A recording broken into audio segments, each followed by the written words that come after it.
Chapter है ray optics. Ray optics, इसमें पहला टॉपिक है प्रकाश का परावर्तन। प्रकाश का परावर्तन, प्रकाश का परावर्तन यानी रिफ्लेक्शन ऑफ लाइट। फार्मूला देखते हैं। सबसे पहले तो हम समझ लेते हैं वस्तु की दूरी। सिंगल टाइप है, केवल एक ही टाइप है। वस्तु की दूरी, कहीं पर भी कोई भी दूरी लेंगे, ध्रुव से लेंगे, और वस्तु की दूरी जो होगी उसको इंडिकेट करेंगे यू से। यू, तो वस्तु की दूरी जो यू होती है वो हमेशा किस में लेंगे? माइनस में, हमेशा माइनस में लेंगे।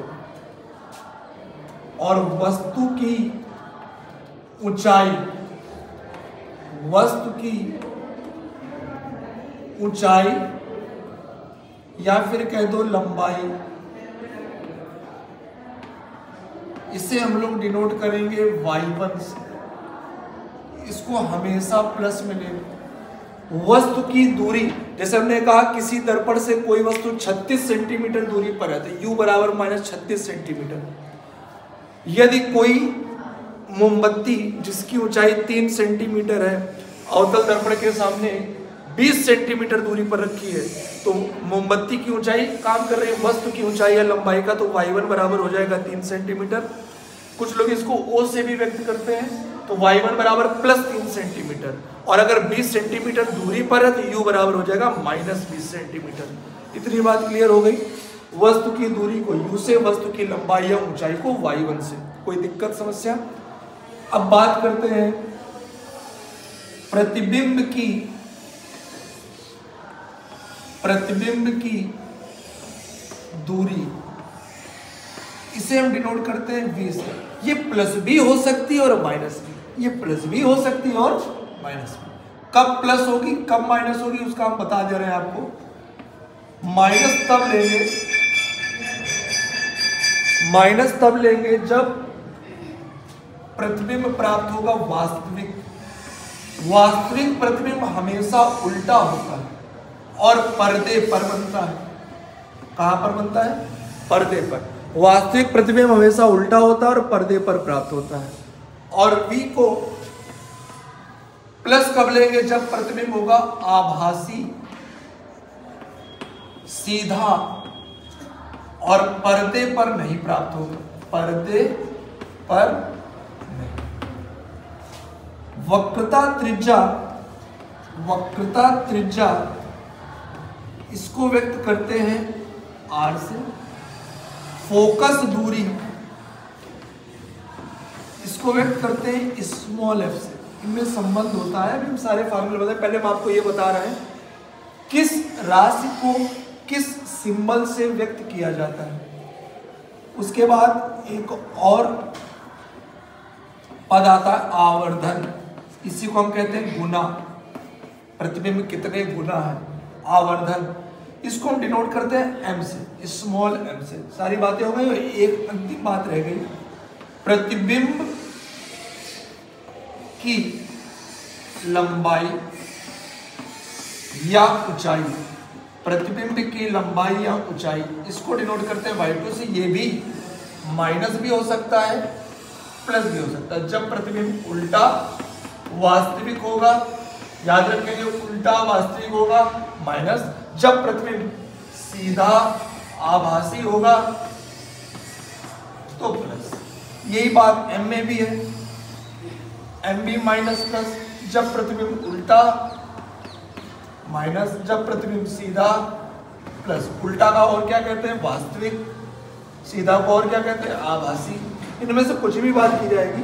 देखो कुछ चीजें u हमेशा माइनस, y1 हमेशा प्लस, v माइनस भी हो सकता है प्लस भी हो सकता है। r दर्पण के हिसाब से, किस दर्पण में कौन प्लस कौन माइनस, f दर्पण के हिसाब से, m जब बताया जाएगा उल्टा है कि सीधा उसके हिसाब से। ये चीजें हो गई। अब इसके बाद हम लोग चर्चा करेंगे कि इस चैप्टर में फार्मूले कौन कौन से हैं, कैसे आपको अप्लाई करना है। चलिए इस चीज का स्क्रीनशॉट ले लीजिएगा। अब आगे देखते हैं।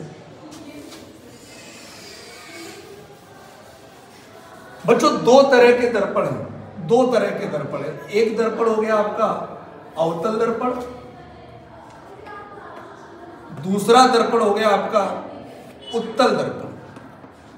एक अवतल दर्पण और एक उत्तल दर्पण। हम आपको पहले ही बता चुके हैं, यू को हमेशा माइनस में, दोबारा बताएंगे नहीं कि यू क्या है।